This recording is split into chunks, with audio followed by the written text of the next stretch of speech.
আসসালামু আলাইকুম সবাই কেমন আছো আপুরা আলহামদুলিল্লাহ আমি ভালো আছি দেখো আজকে আমি কি নিয়ে এসেছি আজকে আমি এক ছাট কামিজের একটা চিত্র নিয়ে এসেছি ঠিক আছে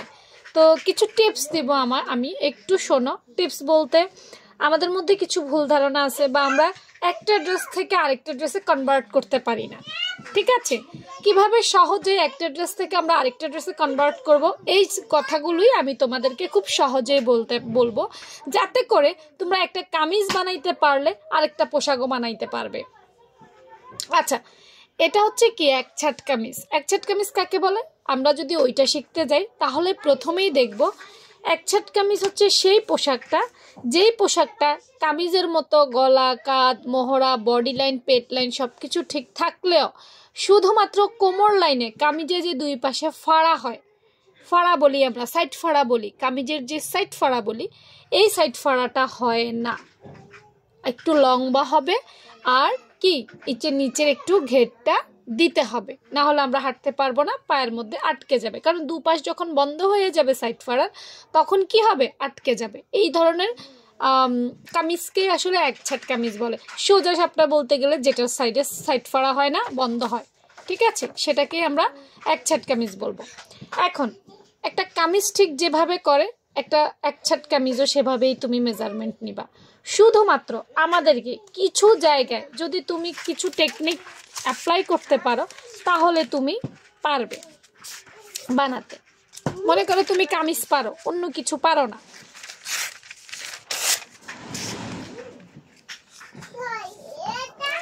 আমি এখানেই তোমাকে একটু সহজ করে বুঝিয়ে দিব দেখো একটা ড্রেস থেকে আরেকটা ড্রেসের পার্থক্য খুব বেশি হয় না একটা নর্মাল কামিজের যেভাবে গলা নিতে তুমি সেভাবেই নিবে একটা নর্মাল কামিজের কাজ যেভাবে নেয় তুমি সেভাবেই নিবে একটা নর্মাল কামিজের মোহরা যেভাবে নেয় সেভাবেই নিবে অর্থাৎ একটা নর্মাল কামিজে তুমি যেভাবে যা যা শিখছো সেভাবেই নিবে তাহলে চেঞ্জ করবে কোথায় আমাদের একটা প্যাটলাইন নিতে হয় হ্যাঁ সেটাও নিবে কোনো অসুবিধা নাই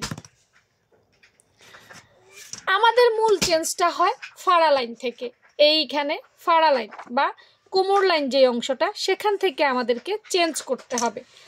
আমরা যখন একটা কামিজ বানাই তখন দেখবা আমরা কোমর লাইন এবং বডি লাইনটা সেম দেওয়ার চেষ্টা করি তাই না অনেক ক্ষেত্রে কম বেশি দেই কিন্তু ম্যাক্সিমাম ক্ষেত্রে কিন্তু আমরা সেম দেই কিন্তু যখনই এক সাইড কামিজ বানাবা তখন এই কোমর লাইন আর বডি লাইন সেম দেওয়া যাবে না কেন দেওয়া যাবে না আমার কথাটা একটু শোনো যখন আমরা একটা কামিজের সাইড ফাড়া দিই তখন সাইডটা খোলা থাকে আমাদের হাঁটার জন্য কিন্তু সুবিধা হয় কোমরের পাশ আমাদের মোটা থাকে সাইডগুলো সরে যায় এবং আমাদের কি হয় আমাদের চলাফেরা করতে সুবিধা হয় কিন্তু যখন আমরা সাইড ফাড়া দেই না তখন এই সাইডটা কিন্তু বন্ধ হয়ে যায় দেখবা এই সাইডটা কিন্তু টোটালি বন্ধ হয়ে যাওয়ার কারণ আমাদের পেছনের আমাদের পেছনে কিন্তু মোটা অংশ আছে মোটা অংশ না কোমর বা পাছা এটা কিন্তু মোটা অংশ তাই না তখন কি হয় জানো এই জায়গাটায় মানুষের আটকে যায় জামাটা আটকে যায় জামাটা কি হয় না সুন্দর মতো হয় না শুধুমাত্র এই কোমর লাইনটা প্রয়োজনের চাইতে আরেকটু বেশি দিতে হবে যখন তুমি প্রয়োজনের চাইতে আরেকটু বেশি দিবা তখনই আর এই তোমার কোমরের মধ্যে আটকাবে না আমার কথাটা কি বুঝাইতে পারছি আমি একটা কামিজের দুই পাশে সাইড ফাড়া হয় জামাটা খোলা থাকে যার কারণে পরতে অসুবিধা হয় না যখনই এটা বন্ধ হয়ে যায় এক সাইড কামিজ হয়ে যায় তখন আমাদের কোমরের মাপটা অবশ্যই বাড়িয়ে নিতে হবে এখন যদি বলো আপু কতটুকু বাড়াবো দেখো এক একজনের এক এক মাপ কিন্তু বাড়িয়ে দিতে হবে তখনই কি হবে আর আমাদের হাঁটা চলায় কি কমে যাবে না অনেকের দেখবা যে এক ছাড় জামা বানায় জামাটা কেমন যেন ঘের হয় না সুন্দর বিশ্রী দেখা যায় খেয়াল কইরো হ্যাঁ বা অনেকে বলো যে আপু কোমরটা এখন কেমন আটকে গেছে